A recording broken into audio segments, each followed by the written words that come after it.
Hey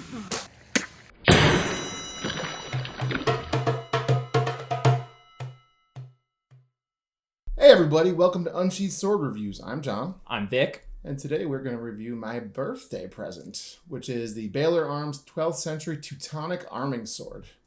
Hey Vic, what's a 12th Century Teutonic Arming Sword? There's a lot to that title, buddy. Let's see if we could do a decent job explaining that. So, yes, this was the birthday gift for Mr. John from myself and Scott's.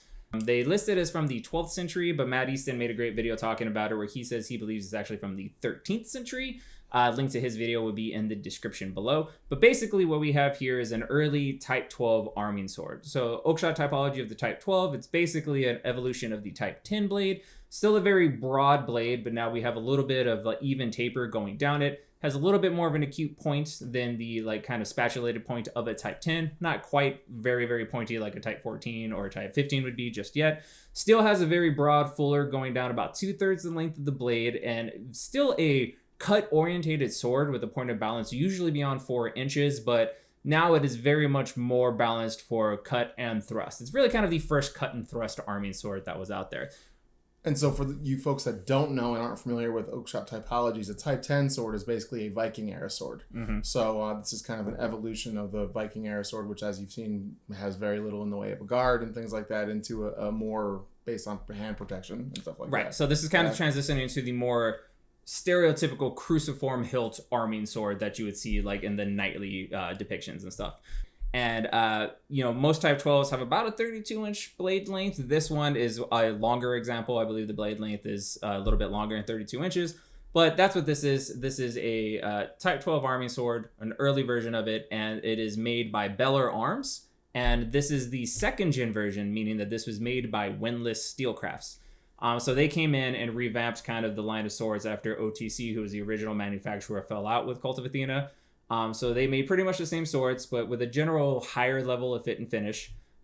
This sword originally was about $260, and we got it on a closeout sale for $220. So that's the price point we're going to be considering when we're talking about it. Very much a budget level sword, and we're going to let you know if you get a lot of bang for your buck with this one. Absolutely. So, fit and finish wise, again, this is a budget level sword, very much in the budget range. And I think that there are some compromises that this sword makes in the fit and finish areas to get to that price point, I think.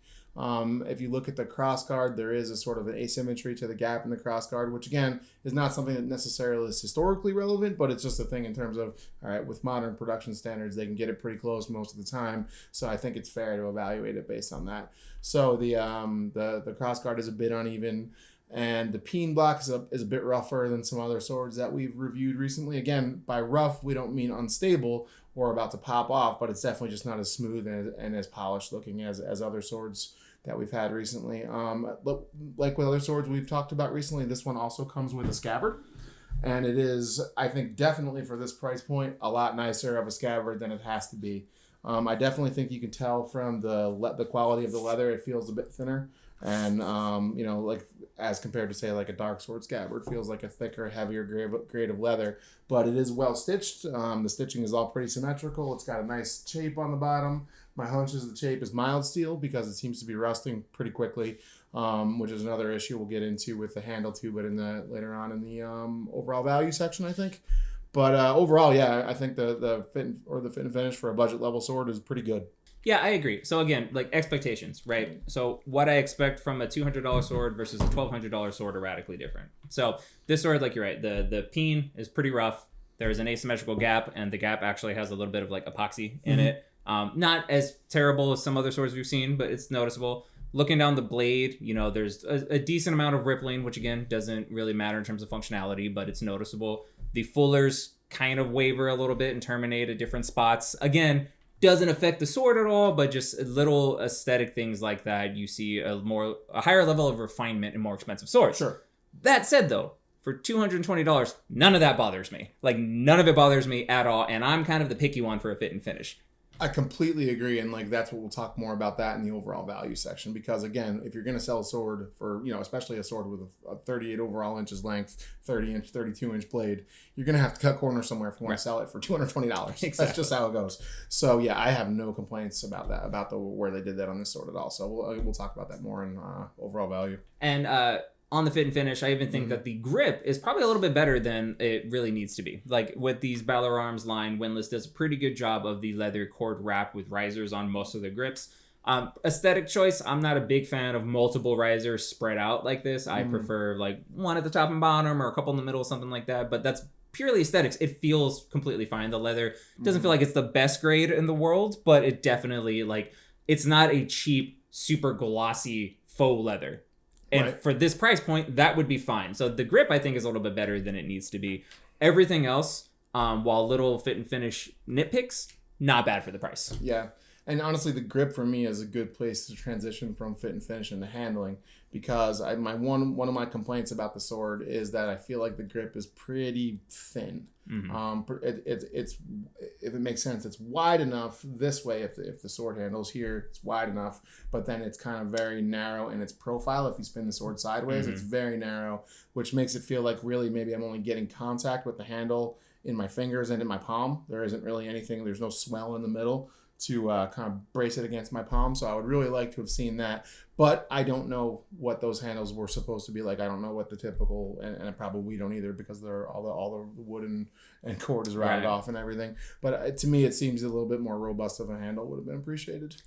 So I agree. That's kind of my big issue with this sword in terms of the handling.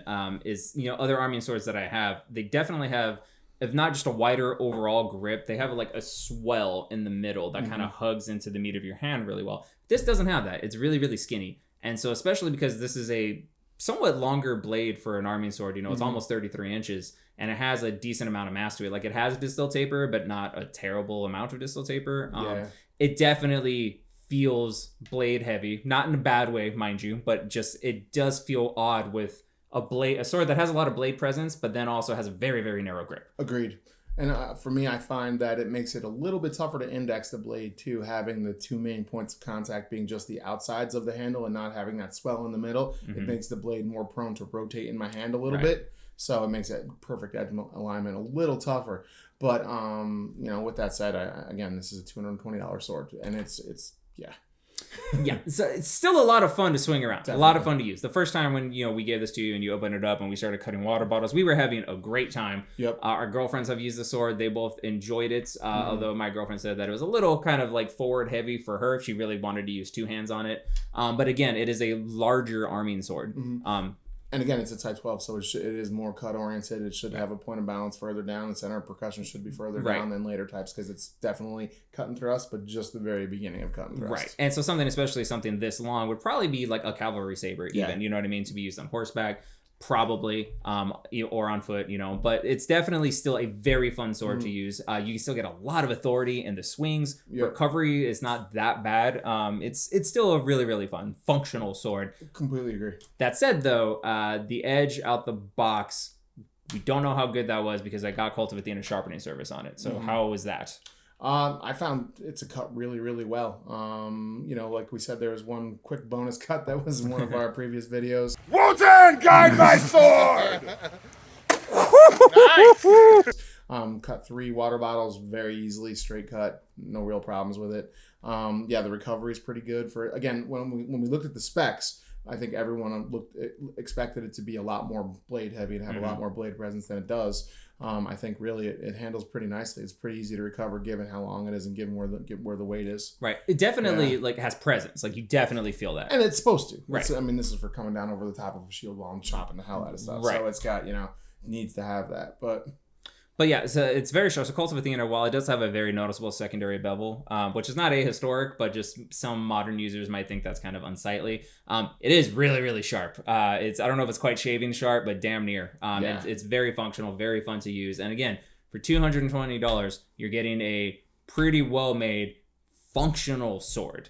And talking with the scabbard, and talking real quick about the aesthetics of it, it does have its kind of defining characteristic is like this half crescent shaped pommel that it has, which I don't believe there's any surviving examples of that. I think it's only in medieval art. Yeah.